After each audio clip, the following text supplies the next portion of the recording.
Hey guys, so the 1990s were an interesting, exciting, fun time for martial arts. There was still a sort of mystique about them. This was pre-MMA before that ever blew up.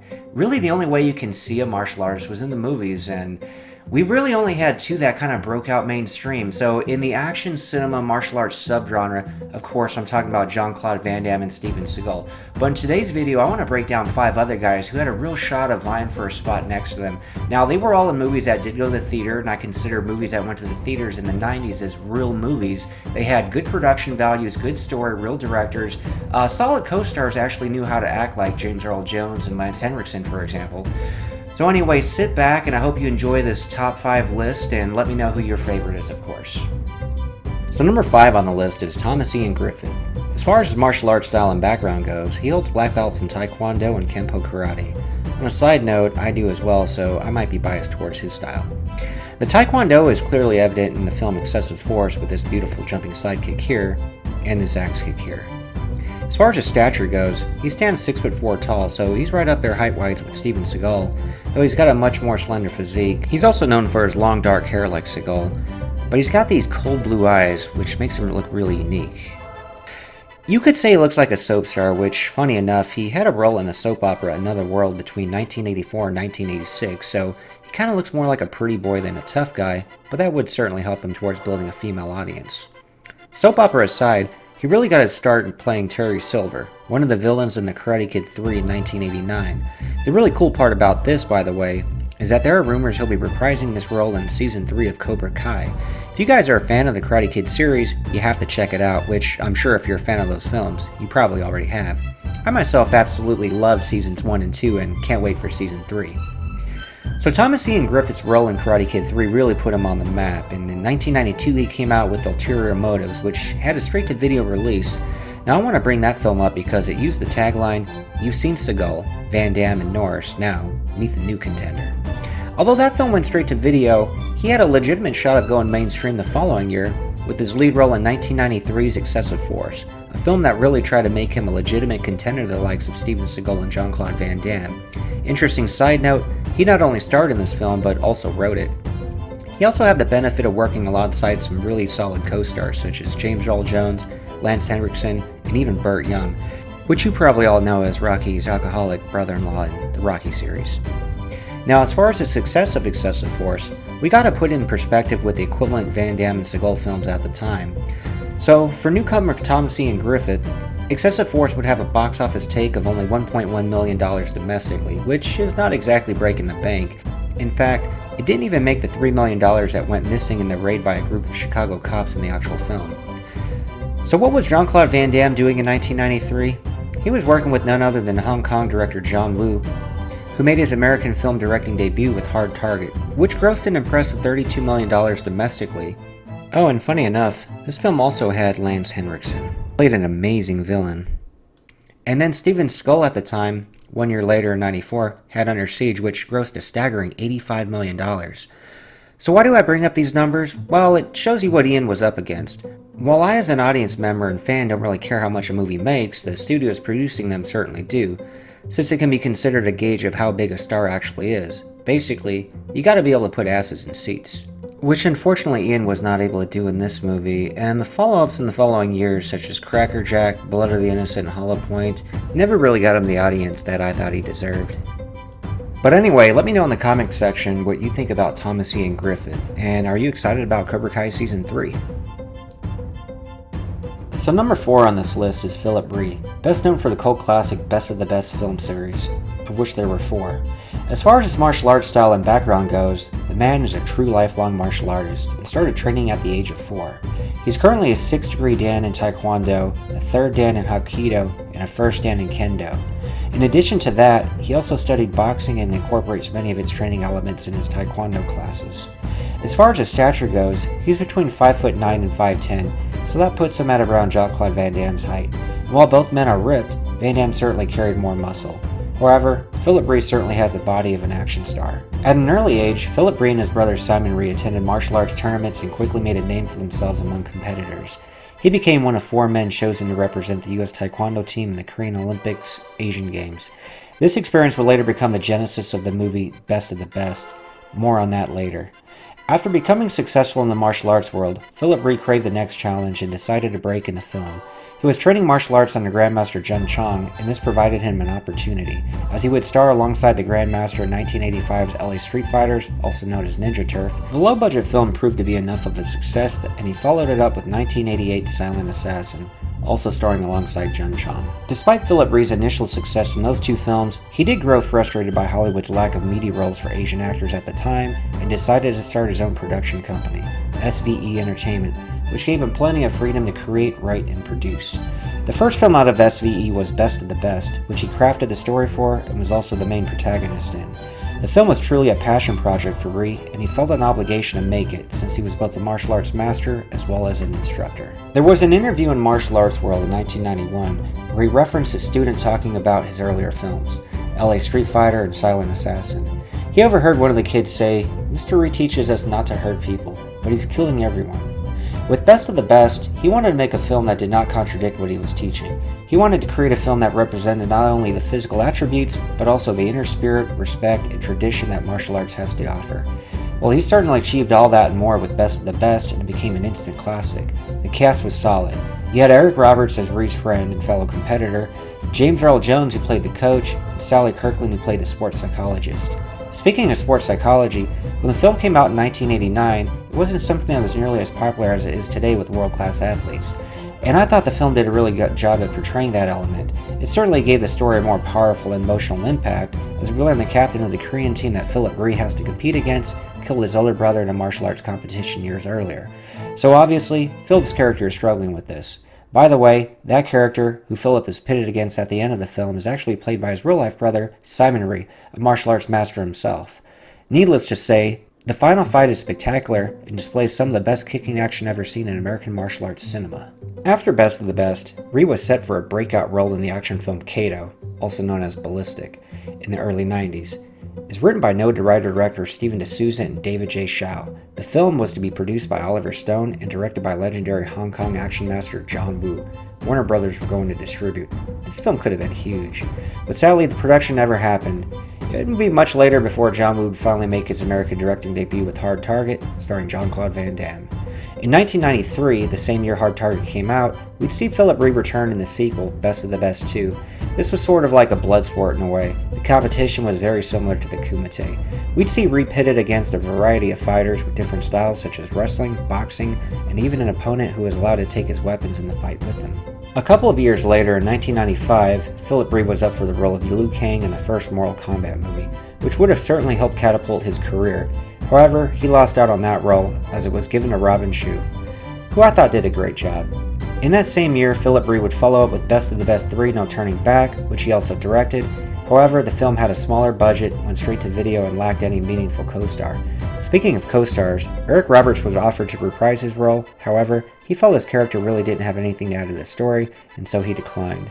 The film was still somewhat entertaining from a martial arts action standpoint, but it was really nothing like the previous two films in the series. 3 years later, in 1998, he would follow up again with Best of the Best 4, Without Warning, as both star and director. But at this point, along with Part 3, it was really just trying to use the Best of the Best name to cash in on. But if you're strictly there for the action, it is worth watching, as he has some impressive fight scenes in that one as well. After Best of the Best 4, Philip Rhee stayed out of the limelight and instead focused his attention to teaching martial arts. You gotta remember though, by this time, even Jean-Claude Van Damme and Steven Seagal were starting to struggle. For example, after having a decade's worth of action movies get theatrical release, Van Damme's Legionnaire debuted straight to video, and Steven Seagal's 1998 film The Patriot had a similar straight to video fate. But really, the question is, was Hollywood really just not impressed with Philip Rhee to offer him more after Best of the Best 1 and 2? Were there really just not any good roles at the time for Asians in Hollywood like he claimed? Whatever the answer to those questions, I think we can at least agree that he did make an impact as well as a nice, although small, contribution to American martial arts films with the Best of the Best series. In fact, in 2015, Best of the Best was chosen by Fandango's 15 most inspirational sports movies of all time, along with Rocky. You give everything you've got, everything, with all your heart. You'll be winners. That I promise you. You can be the best of the best. So what do you guys think about Philip Rhee? Would you like to have seen in some bigger budget Hollywood action films in the 90s? Let me know in the comments below. Number 3 is Jeff Speakman. Jeff Speakman's got some pretty impressive athletic credentials outside of martial arts. He trained and competed as a gymnast during his high school years. He was also a springboard diver. In fact, at John Hersey High School, he was able to achieve All-American status, where he set new records in the conference and district, all without the assistance of a diving coach no less. As far as his martial arts history and background goes, he was inspired by the cult TV series Kung Fu with David Carradine, which really got him interested in training. During college, Jeff began his martial arts career by earning a black belt in Japanese Goju Ryu karate from the legendary master Lou Angel in 1980. Upon graduating from college, Mr. Angel told Jeff to move to California to study Kenpo karate from Master Ed Parker if he ever wanted to make martial arts his life. Lou Angel told Jeff Speakman that Ed Parker was the best martial arts master around and encouraged him to learn from the best. Selling his car to pay for a U-Haul truck, Jeff went off to Los Angeles to follow his dream and fulfill his passion. He actually had a letter of recommendation from Lou Angel, who'd personally known Ed Parker from the late 60s and early 70s. Jeff Speakman found Master Parker in Long Beach, California. He recounts his story and said, "Upon finding the master, I bowed very deeply to him to show respect, and I handed him this letter." Parker was so pleased that his old friend Lou Angel had thought to send him one of his own black belt students that he gave Jeff his phone number and told him to call him in 2 weeks. That got Jeff started in Kenpo. In fact, Jeff was invited by Mr. Parker to join only 3 other people at Mr. Parker's house in Pasadena, California, to become what would have known as the last group of proteges. It was also around this time that Jeff Speakman started taking acting classes to hone that craft as well, as he was set out to combine the two. Although he started acting in the 1980s, he had only a few bit parts to show for it. It wouldn't be until years later in 1991, with the release of The Perfect Weapon, before he got any real audience attention. The film was pretty successful and a great showcase for his skills. The strong start really got the ball rolling into what could have become a very lucrative career. So The Perfect Weapon grossed a very respectable $14 million at the domestic box office, which was a lot more than many others on this top 5 list.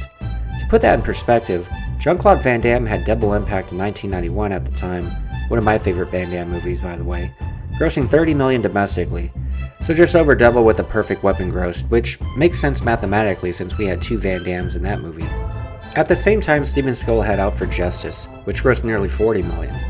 Interesting note, while promoting Out for Justice on the Arsenio Hall show, Jeff Speakman came up, and here's what Seagal had to say about him. How about Jeff Speakman? Nice guy, huh? I was very good friends with his teacher. Ed Park was a good friend of mine, and he seems like a real good guy. This kid, I've never met him, but he seems like a good kid. There was an interview on the ActionElite.com website in 2015. I'll link the article in the description below, where they asked Jeff Speakman how and why he was cast in The Perfect Weapon. Jeff says, "As fate would have it, I was studying regularly at an acting workshop in Burbank called the Creative Actors Workshop. One of the instructors there was also a writer. We became friends. It turns out that he wrote Van Damme's second movie, Kickboxer. Because we became friends and he wrote a martial arts movie, he wanted to come down and watch me teach at the West LA school one night, which he did, and that was his first time to see Kenpo. So, as soon as he saw me, he went to the guy who was the director and producer of 3 of Van Damme's movies, Bloodsport, Kickboxer, and Death Warrant, and said, 'You've got to see this guy Speakman, and you've got to see this Kenpo stuff. I've never seen anything like it.' After pursuing him, Mark DeSalle finally came to the West LA dojo and watched me, and that was it. When he saw Kenpo, he realized that this was the next big thing for film. Paramount Pictures wanted a new action star. Universal Pictures had Jean-Claude Van Damme. Warner Brothers had Steven Seagal, 2 very bankable action stars. With Mark DeSalle on board, Speakman had signed a 3-picture deal with Paramount and was looking forward to joining the cinematic ranks of Steven Seagal and Jean-Claude Van Damme.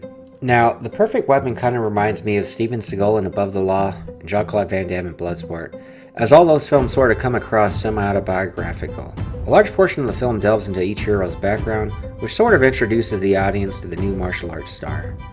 Unfortunately, Speakman's journey to the upper echelon of action stardom would be stopped dead in its tracks.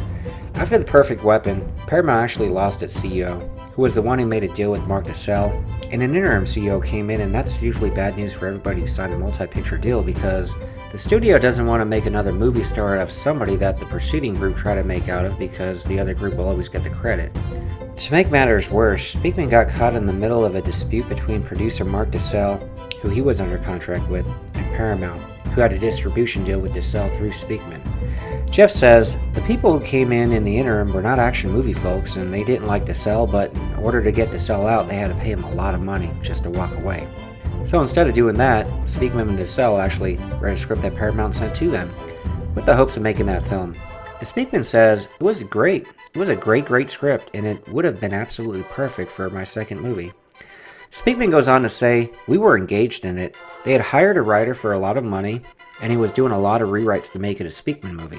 And in the middle of that, the interim head of the studio put that script in turnaround, which is when they take scripts and put them out there for other studios and say, hey look, we put $200,000 in the script and we don't want it. If you pay $200,000, you can have it. It sort of becomes available. The next day after this guy did that, all of us, my legal guys and my agents, jumped on the phone and called Paramount Pictures and said, the hell are you doing? This is Speakman's movie. We picked it, you gave it to us, and you've already spent $250,000 hiring a writer to make it a Jeff Speakman movie. The hell are you doing? The guy who was temporarily running the studio realized his mistake and called Fox, the studio that bought it. However, he couldn't get it back. He would not sell it back to him. This script they tried to get back, by the way, ended up being the movie that made Keanu Reeves a huge star. It was Speed, a huge box office success. Mark DeSalle, the businessman he is, continued to hold Jeff Speakman's contract as leverage. You see, DeSalle had the option to do the Speakman movies with Paramount distributing. Paramount subsequently passed on doing the second Speakman movie, but they would not let him out of the contract because if another studio picked him up and paid off DeSalle and made him a star, then the other studio would get the credit. So Paramount just let him sit on the shelf and dwindle. Since Mark DeSalle had the options for Speakman movies under contract and was not getting along with Paramount, he waited until the very last minute to exercise that option and hastily put together Speakman's second movie, Street Night, which was produced by Canon Films. Speakman recounts, Canon was able to come up with a certain percentage of the budget for the movie, and then the worst of all possible scenarios happened. You're 2 weeks into filming, everything's going great, and the scenes look phenomenal. It's got a beautiful look to it, and then the suits start showing up on set and the rest of the money isn't coming, so you have to make these slashes to the budget, and then, well, it was just a nightmare.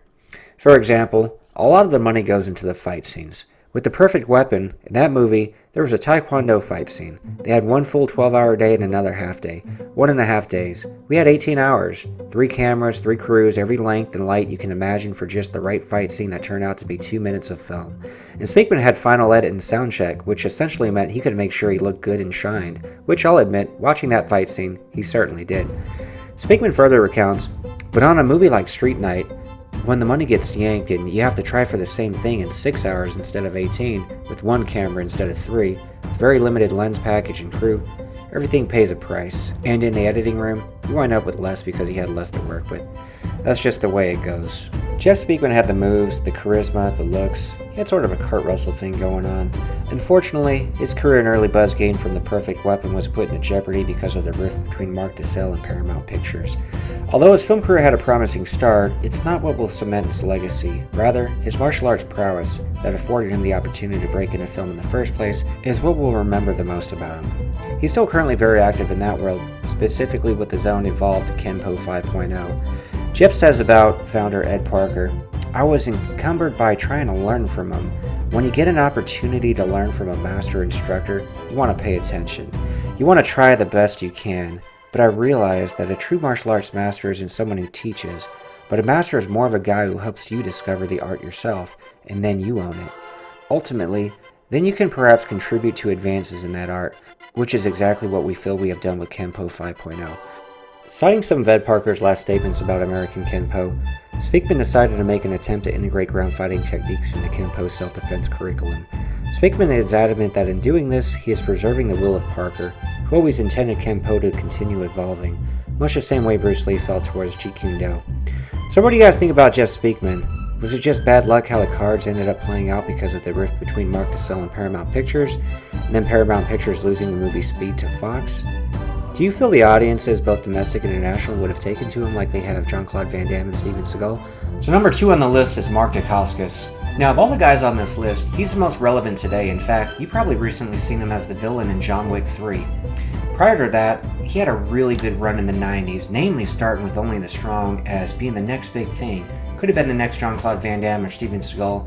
I'm not going to really focus too much on his straight-to-video films, of which there were many, but I'm going to talk about this theatrical run he had, what happened, But to start off, let's talk about the man, his background, his martial arts, etc., just to kind of get things rolling. So Mark Dacascos is a lifelong martial artist who has won numerous karate and kung fu championships between the ages of 7 and 18. This should not be a surprise, however, as his father, Al Dacascos, is a martial arts instructor who created his own martial arts style called Won Hop Kune Do. In addition to that, his stepmother, Malia Bernal, was a martial arts champion and the first female to appear on the cover of Black Belt magazine in September of 1974. When speaking of her, Mark Dacascos says, "I attribute my understanding of how hard and consistent one must work to become good at anything to my mother, Malia Bernal. She walks the talk." As far as his father goes, Al Dacascos built Won Hop Kune Do off of a base of Keiji Kenpo, which is a hybrid martial arts style from Hawaii. It's a combination of karate, judo, jiu-jitsu, kenpo, and boxing, which is where the name Keiji Kenpo comes from. So the main difference with the spin-off from Keiji Kenpo is that Al Dacascos' Won Hop Kune Do also incorporates even more styles, such as northern and southern styles of kung fu, as well as a Filipino martial art called eskrima. But what really separates his style apart is that it is a martial art that asks you to think for yourself and use your own common sense to actually see what you should do next. It's this type of fluidity and creativity that leads to the ability to respond reflexively to any situation. Needless to say, Mark Dacascos has an extensive background in training in various styles of martial arts. In addition to that, he's also trained in and competed in gymnastics while in college. Although having two martial arts champions and instructors in the house while growing up, Mark Dacascos says Jackie Chan and Bruce Lee were huge influences on him. In fact, Jackie Chan was the one that inspired him to get into gymnastics. This just goes to show how powerful movies are, especially to a young, impressionable mind. For me, it was Jean-Claude Van Damme, which inspired me to do the chair splits at this young age here. As far as physical stats go, Mark Dacascos is 5'9", which is right up there with Jean-Claude Van Damme as well as Taekwondo sensation Philip Rhee, who I previously covered in part 2 of this series on this channel. As far as what Mark Dacascos weighs, he's kept a pretty consistent build his entire career and is athletic and lean, weighing in the 150s, so he definitely has a physique more akin to Philip Rhee, both of whom are less muscled up than the muscles from Brussels, Jean-Claude Van Damme. Now, the previous guys I covered on the list have been pretty easy for Hollywood to categorize. For example, Thomas Ian Griffith as well as Jeff Speakman are both Caucasian and have that all-American look, while Philip Rhee is Asian. Now, Mark Dacascos is much more interesting because as far as a casting standpoint goes, he's what Hollywood would say is ethnically ambiguous. But that could work for or against an actor. While it does open the door to play a wider variety of characters with different backgrounds, Hollywood does seem to like to classify and simplify things, which is one reason why you see so many actors get typecast. There's a very interesting article on flickeringmyth.com that talks about this, which I'll link in the description below. It says, there's a certain indefinable quality that works for some in Hollywood, Vin Diesel and Dwayne "The Rock" Johnson, for example, but put studios off on others, in which is seemingly the case for Mark Dacascos. This undoubtedly worked against him. Not white enough to play an all-American hero, but not Asian enough to play those roles set aside for Asian American actors in the 90s, which were predominantly villains. Philip Rhee alluded to this himself, which is why he created his own film company that produced the Best of the Best series. As far as the Flickering Myth article goes, and whether you agree with his assertions or not in reference to Asian Americans being relegated to playing villains in the 1990s, that would definitely have worked against Philip Rhee as well as Mark Dacascos, as neither men have that tough, dark, gritty look. In fact, they both seem to encompass good guy qualities. Aside from that, from a physical standpoint, you'd usually want the villain to be physically larger in general, to come across as more of a formidable opponent at first glance. Casting standpoint aside, Mark Dacascos certainly has an interesting background. He was born in Honolulu, Hawaii. His father, Al Dacascos, was of Filipino, Spanish, and Chinese descent, while his mother was of Irish and Japanese descent. In Hawaii, this is known as being a hapa, a term which originated in the 1800s and initially meant being half, but later just meant being mixed, when referring to someone of mixed European and Asian and/or Pacific Islander descent. So today some people find the term endearing while others find it derogatory and offensive, which, being the year 2020 of course, there's going to be people out there who get offended by this term. Now I feel comfortable bringing this up and talking about it because I'd be pretty much what you'd classify as a hapa myself. Even though I'm not from Hawaii, just based on my mixed ethnicity, that's pretty much what somebody would categorize myself. Oh, by the way, there goes some origin on how I came up with my whole Viking samurai moniker, by the way. So going back to Mark Dacascos, he actually became an actor after being discovered walking down the street in San Francisco's Chinatown at the age of 18 by Chris Lee, at that time who was an assistant director, and Rexel Chin, a hairstylist, for director Wayne Wang, who was shooting a movie called Dim Sum, A Little Bit of Heart. Prior to this, Mark Dacascos never acted, and he told the men no thanks. But he accepted their business cards as a courtesy. Later that day, Dacascos says, "I told my mom about it. She told me I should give them a call, give it a shot, that life is a big adventure and that you don't know if you don't try." Though his first scenes ended up on the cutting room floor, he discovered his second great passion, which was acting. This eventually led him to actually be considered for the role of Bruce Lee in the movie Dragon: The Bruce Lee Story in 1993, though that did not pan out. Instead, that same year, he was cast in the theatrical release Only the Strong. Now this was actually an important film as it introduced the world to a new martial art, never before seen in America's cinemas, Brazilian Capoeira. I have very fond memories of this film myself. At the time, I was the biggest Jean-Claude Van Damme fan, and Bloodsport to me was the greatest martial arts film of all time.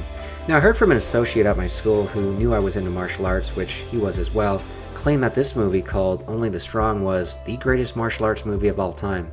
Now of course I thought that was impossible, but he had my curiosity piqued. Little did I know at the time that the writer and director of Only the Strong was the same guy who wrote Bloodsport. Yes, I'm talking about action filmmaker legend Sheldon Lettich. Prior to Only the Strong, Sheldon Lettich not only wrote Bloodsport, but also Rambo 3, another action classic. He would then go on to write and direct Lionheart and then Double Impact, by far two of Van Damme's greatest action films. So prior to Only the Strong getting produced, Mark Dacascos' manager at the time, a woman named Catherine James, heard Sheldon Lettich was getting ready to make another martial arts movie, and that they were looking for a leading actor who was not going to be Van Damme. So she called Sheldon Lettich and told him about Mark Dacascos, who then drove over to Sheldon's house and introduced himself. So Mark Dacascos trained in Capoeira for 2 months with Master Amon Santo before officially auditioning for the role in Only the Strong. This was followed by an additional 5 months of training after landing the role. Luckily for Mark, he already had extensive experience with gymnastics as well as martial arts, so the transition for him into coming across as a legitimate Capoeira practitioner was a lot easier than it would have been for pretty much anyone else. I think without some gymnastics background, there's no way I could have done any Capoeira this fast. Definitely not. I mean, just to do a handstand, most people, they need at least a month or so just to get that down. And in Capoeira, everything is, you're either on your hands or flipping in the air, doing split kicks or something. And fortunately, the gymnastics, and we do a lot of that as well. Now I remember being obsessed with the movie, as well as the soundtrack to Only the Strong, and the film even inspired my brother and I to practice backflips in our front yard. Those were the times. We were eventually able to land them, and thankfully without any formal training as far as flips go, we never ended up breaking our necks. The film was really good. Mark Dacascos showed real charm and charisma as the lead, the story had a good message, the action was fun and exciting. As we have never seen this sort of style of martial art in any film, it was like seeing Aikido for the first time when Steven Seagal burst on the scene with Out for Justice. It was just different. The film had a real budget, which just helps everything shine. However, the problem was the marketing. It was never really given a fair shot. Case in point, here's an interview with Sheldon Lettich. Sheldon Lettich says 20th Century Fox was looking to turn Mark Dacascos into a movie star, headlining studio films for them. Apparently, Rupert Murdoch himself had been impressed enough with Mark's screen test to envision him as a replacement for the recently deceased Brandon Lee, who had starred in Rapid Fire for Fox. But because there had been no advance promotion for the film, with a new star who nobody had ever heard of before, Fox dropped the ball when it came time to actually put the film in theaters. Sheldon Lettich goes on to say that Catherine James, Mark's manager at the time, got signed to do another movie almost immediately after they shot Only the Strong, which was based on the video game Double Dragon. That film was a disastrous train wreck, running way over budget with a schedule that was completely out of control. On top of that, it ended up being a terrible movie and a flop at the box office. Now, Sheldon Lettich goes on to say, the reason I mentioned that movie is that Mark was stuck on it for weeks and weeks beyond their scheduled completion date, and was therefore unable to do any promotion for Only the Strong, which was a pity because the movie went through the roof when 20th Century Fox tested it with a live audience. As I recall, the number of people in the audience who rated it either very good or excellent was around 98%. As a result, the Fox executives were very high on the movie, and they had scheduled me, Mark, and Paco Prieta to do a 3-week promotional tour in 12 cities across the USA. But Mark was inextricably stuck on Double Dragon, so the tour had to be postponed, and postponed again. Eventually, the tour had to be canceled altogether, and this was all because of Catherine's misguided decision to stick Mark on the terrible train wreck of a movie before Only the Strong had ever been released. To say that Sheldon Lettich is bitter about the whole incident is an understatement, though I'm sure Mark is bitter as well. So because of that whole fiasco, Only the Strong only ended up grossing $3.2 million domestically in 1993. To put that in perspective, Van Damme Had Nowhere to Run come out in 1993, which grossed $22 million, and Steven Seagal, shortly after 94, had On Deadly Ground with a gross of $38.5 million domestically. So Mark Dacascos followed that up in 1994 with Double Dragon, as we talked about, and that fared even worse with just $2.3 million domestically. So Hollywood is very unforgiving, and Mark Dacascos wound up straight to video as a result after the dismal performance of those two films. While it takes numerous people to create a movie, there's usually just a handful that gets all the credit or blame depending on how successful or not a film becomes. One such person is of course the lead star, and in this case, the blame happened to fall on Mark Dacascos for the dismal box office performances of Only the Strong and Double Dragon. Although he never became a household name, or even as big as an action star as Jean-Claude Van Damme or Steven Seagal, he still ended up with what would be considered a very successful career in film and television. So I mentioned earlier he's had a string of straight-to-video releases after Double Dragon, a string of releases that continues to this day in fact. In addition to that, he'll occasionally appear in a theatrical film, usually as a villain, such as 2003's Cradle to the Grave opposite Jet Li, and more recently 2019's John Wick 3. As far as television goes, you can make the argument that he's found even more success in that arena, appearing in numerous series, such as The Crow, Stairway to Heaven in the late 90s, 2008's The Legend of Bruce Lee as a Thai boxer, Mortal Kombat Legacy in 2013 as Kung Lao. He's also had a recurring role in Agents of S.H.I.E.L.D., Wu Assassins, and Hawaii Five-0. You may have also seen him in the Iron Chef series as the chairman. So what do you guys think about Mark Dacascos overall? Had they properly marketed Only the Strong, do you think his luck would have changed? Could you picture him as a leading man for 20th Century Fox? Let me know in the comments below. So number one on this list is a man who I feel could have been bigger than Jean-Claude Van Damme and Steven Seagal if it weren't for his untimely death. Yes, if you haven't guessed it by now, of course I'm talking about Brandon Lee, son of legendary martial arts sensation Bruce Lee. This video took a while, I did a lot of research, it kinda really beat me up, so I hope you enjoy it. Bruce Lee is of course a man you all know of, in fact he's a man the entire world knows of. Bruce Lee is as synonymous with martial arts as Arnold Schwarzenegger is with bodybuilding. You could say these two men found and achieved their purpose, and with that inspired millions across the world to seek out and better themselves in some way. These two men are prime examples of what an individual is capable of achieving in this world. As far as Brandon Lee goes, it's not this lineage to Bruce Lee that would have made him a huge star. Sure, the name may have initially opened the door to help him get started, but none of that door opening would actually lead anywhere meaningful unless Brandon Lee had something that audiences wanted to see, the so-called it factor. I think he showed hints of this in Showdown in Little Tokyo with Dolph Lundgren, and even more so in Rapid Fire. There's a certain charisma Brandon Lee had that transferred over very well to film, which we'll talk about a little bit later in this video. But first, let's talk about the martial arts.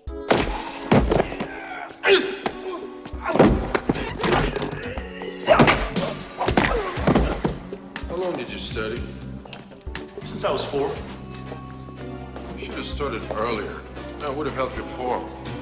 I was 4! Unlike Brandon Lee's character in Showdown in Little Tokyo, he actually started even earlier than that. I started training with my dad really as soon as I could walk. I mean, my dad was a really diligent trainer, and he always had people over at the house practicing, friends and students, and that was just how we played at my house, you know?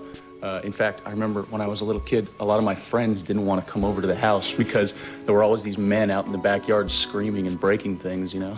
My mom gave me some videotapes, you know, some old black and white Super 8 things transferred to video of me when I'm just a tiny little kid working out with my dad, so it was a good time. Sadly, he would lose his dad at the age of 8, and with it, the world would lose a martial arts icon.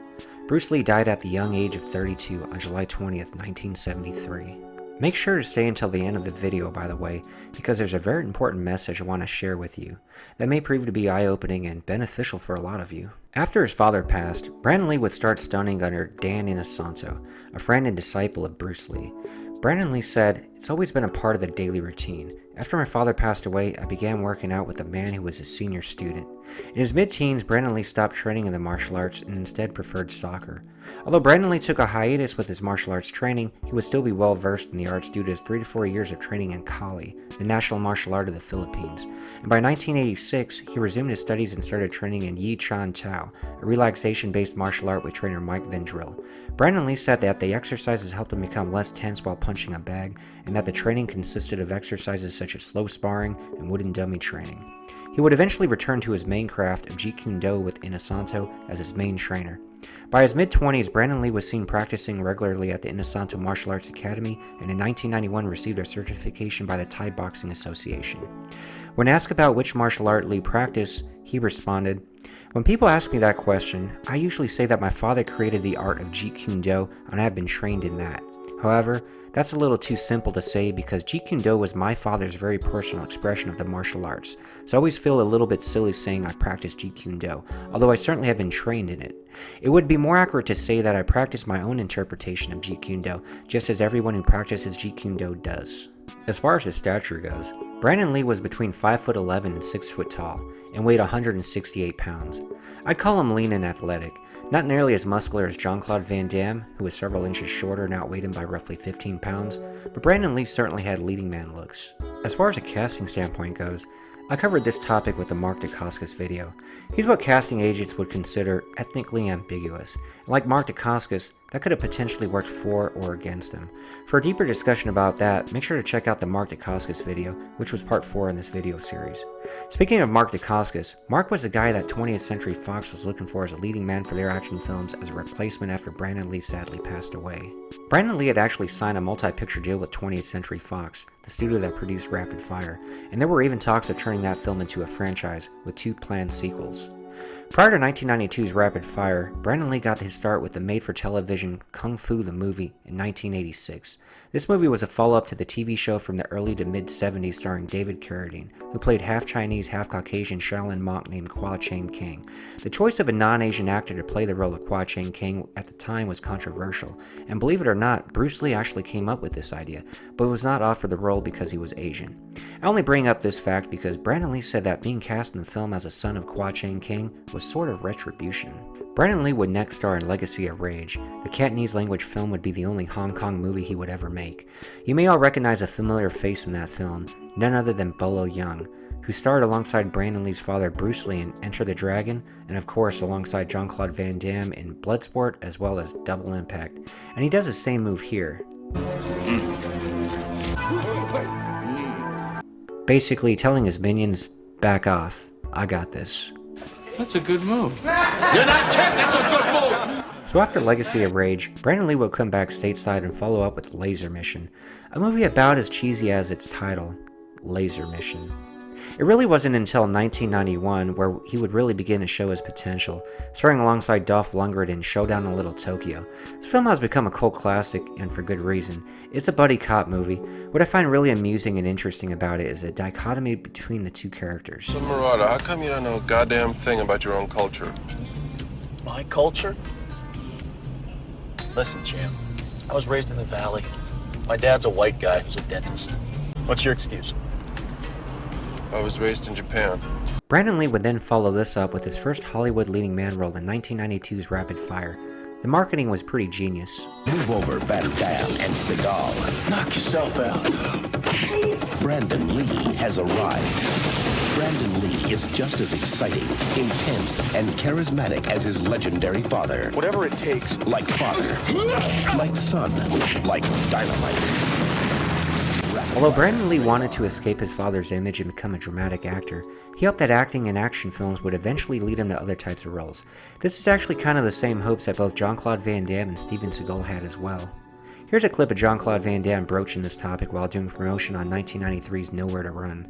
It's difficult to find with good stories, and difficult to find, like, good concept. Yeah, because, I mean, that's kind of why it's probably good for you to stop doing karate, so you can, I mean, because Well, I came in this country, like I said, I came with karate, and now I'm moving to different types of movies, like relationship, maybe back to action. I just finished a big action movie in New Orleans with John Woo. It was like fantastic. And so I'm going back and forth and, you know, trying stuff. And here's Steven Seagal, also on the Arsenio Hall show, doing promotion for 1991's Out for Justice. Will we ever see you on the silver screen where you don't hurt somebody? I hope so. Really? I hope so. I mean, I'd love very much to find, you know, Marathon Man or Witness or something like that. Those are the wonderful projects that we're all looking for, you know? Yeah. Going back to Rapid Fire, many of the fight scenes were choreographed by Brandon Lee, and you see elements of Jeet Kune Do throughout.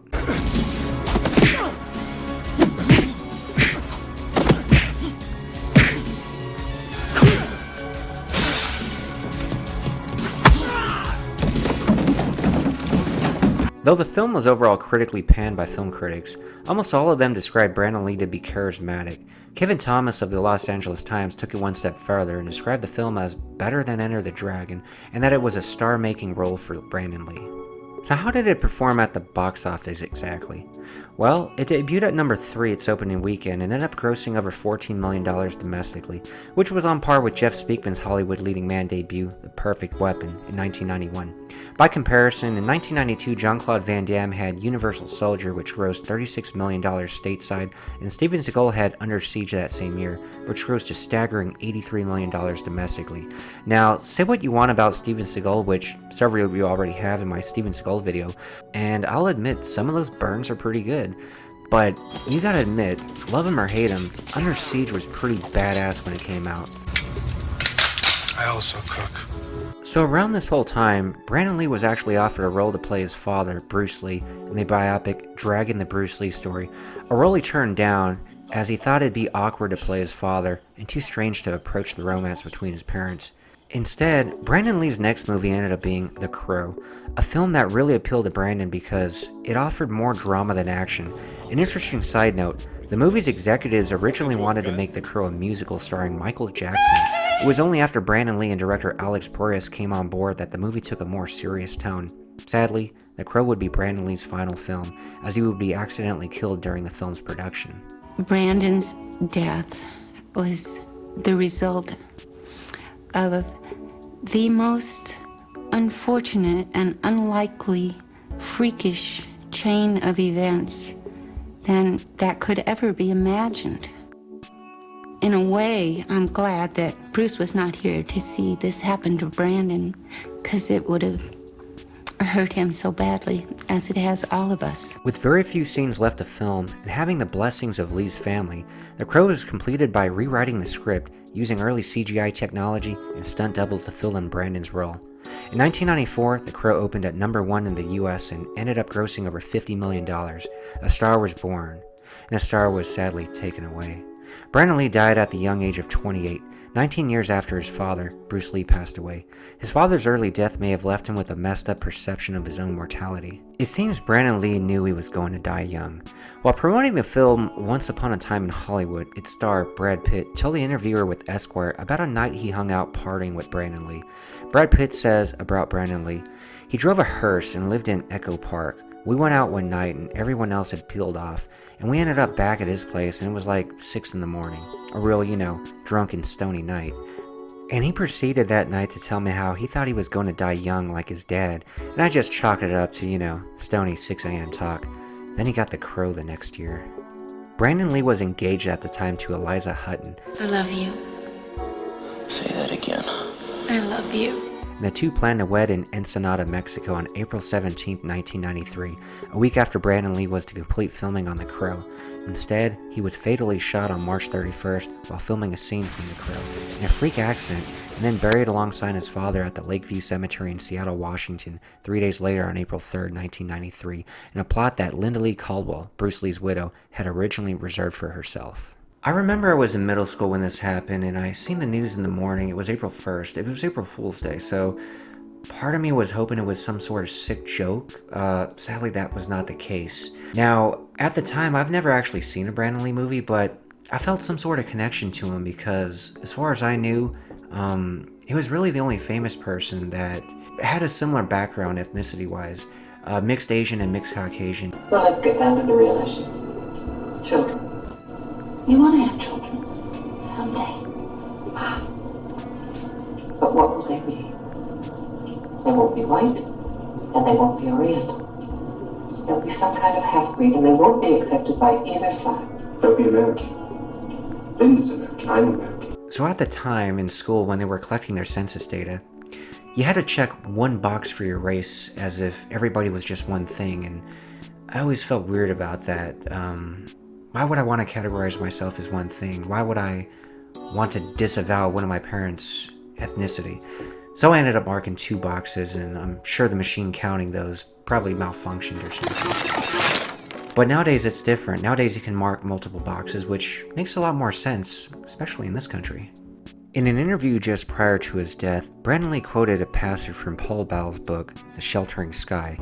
a passage he had chosen for his wedding invitations, a passage that instead has been inscribed on his tombstone. Because we do not know when we will die, we get to think of life as an inexhaustible well. And yet everything happens only a certain number of times, and a very small number, really. How many more times will you remember a certain afternoon of your childhood, an afternoon that is so deeply a part of your being that you can't even conceive of your life without it? Perhaps 4 or 5 times more, perhaps not even that. How many more times will you watch the full moon rise? Perhaps 20, and yet it all seems limitless. Now, at the beginning of the video, I tell you to stick around until the end, and if you're still here, I'm glad you did. With the things going on in the world, the shutdown, the social unrest, this is May of 2020 by the way, but even if you're watching this months or years after this date, the point I want to make is still very relevant. It's really a good time for us to reflect on it all, to reflect on the bigger picture. Why are we here? Is this all just random? Is it pointless? People have been trying to answer this question for millennia through philosophy and religion. It's important to find some sort of purpose in life. In fact, I really like what Dr. Miles Monroe has to say. Whether you're religious or not, I think it's really important. You can interchange the universe with God, for example, if you're not religious. Why am I here? Why was I conceived? Why was I born? You were not created just to make a living. Until you discover that purpose for which you was created, you will never be fulfilled. Never. You'll be frustrated, disillusioned, tired, disgruntled, not knowing why you're waking up on Monday mornings.